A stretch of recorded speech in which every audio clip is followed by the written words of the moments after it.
పెద్ద సినిమాలకు సీక్వెల్స్ రావడం ఇప్పుడు కొత్త విషయమేం కాదు. కానీ 2 పార్ట్లను చాలా తక్కువ గ్యాప్లో విడుదల చేయటం మాత్రం అరుదుగా కనిపించే ట్రెండ్. ఇటీవల బాలీవుడ్లో వచ్చిన దురంధర్ ఫ్రాంచైజీ అదే విధానాన్ని ఫాలో అయ్యి మంచి విజయాన్ని అందుకుంది. ఇప్పుడు అదే తరహా చర్చ టాలీవుడ్లో జూనియర్ ఎన్టీఆర్ నటిస్తున్న డ్రాగన్ సినిమాపై జరుగుతోంది. దర్శకుడు ప్రశాంత్ నీల్ తెరకెక్కిస్తున్న డ్రాగన్ ఇప్పటికే పాన్ ఇండియా రేంజ్ లో భారీ అంచనాలు సొంతం చేసుకుంది.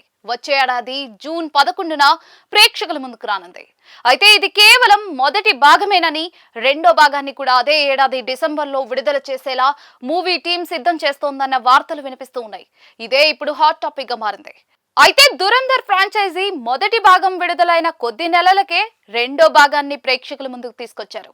2 సినిమాలు కూడా మంచి రెస్పాన్స్ అందుకోవడంతో పాటు బాక్స్ ఆఫీస్ వద్ద భారీ వసూలు సాధించాయి. కథలో కంటిన్యూషన్ ఉండటం, ప్రేక్షకుల్లో ఆసక్తిని నిలబెట్టడం ఆ ఫ్రాంచైజీ విజయానికి ప్రధాన కారణాలుగా చెప్పుకున్నారు. ఇప్పుడు అదే తరహాలో డ్రాగన్ కూడా 2 భాగాలుగా వస్తే ఎలా ఉంటుందనే చర్చ మొదలైంది. ఒకే ఏడాదిలో 6 నెలల గ్యాప్ లో ఎన్టీఆర్ 2 సినిమాలు విడుదలైతే అభిమానులకు పండగే.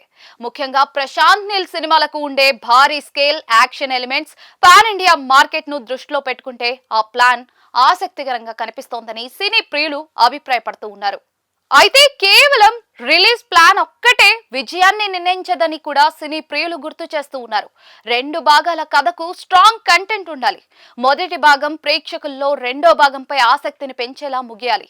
రెండో భాగం ఆ అంచనాలను అందుకునే స్థాయిలో ఉండాలి. అప్పుడు మాత్రమే ఇలాంటి ప్లానింగ్ కు పూర్తి స్థాయిలో ఫలితం దక్కుతుందని చెప్పాలి. ఇప్పటికే పాన్ ఇండియా స్థాయిలో సీక్వెల్స్ కు మంచి ఆదరణ కనిపిస్తూ ఉంది. ప్రేక్షకులు కూడా ఒక మంచి కథను 2 లేదా అంతకంటే ఎక్కువ భాగాల్లో చూడటానికి సిద్ధంగా ఉన్నారు. అయితే ప్రతి సినిమా దురంధర్ తరహాలో విజయాన్ని అందుకుంటుందనే గ్యారెంటీ లేదు కదా. కథ, కథనం, పాత్రలు, ఎమోషన్స్, యాక్షన్ వంటి అంశాలన్నీ కూడా బలంగా ఉన్నప్పుడే సీక్వెల్ ఫార్మాట్ కు అసలు వాల్యూ ఉంటుంది. మరోవైపు డ్రాగన్ నిజంగానే 2 భాగాలుగా వస్తుందా, రెండో భాగం కూడా అదే ఏడాది విడుదల అవుతుందా అనే విషయంపై అధికారిక ప్రకటన రావాల్సిందే. ఏదేమైనా కూడా దురంధర్ ఫ్రాంచైజీ ఫాలో అయిన తక్కువ గ్యాప్ లో 2 పార్ట్ల రిలీజ్ ప్లాన్ ను ఇప్పుడు డ్రాగన్ తో పోలుస్తూ ఉన్నారు. అయితే ఆ కంపారిజన్ నిజం కావాలంటే ఒకే ఒక అంశం కీలకం, అది కంటెంట్. కథ బలంగా ఉంటే తక్కువ గ్యాప్ లో వచ్చినా కూడా ప్రేక్షకులు ఆదరిస్తారు. లేకపోతే ఎంత పెద్ద స్టార్, ఎంత బడ్జెట్ ఉన్నా కూడా ఆశించిన రిజల్ట్ రావడం కష్టమే.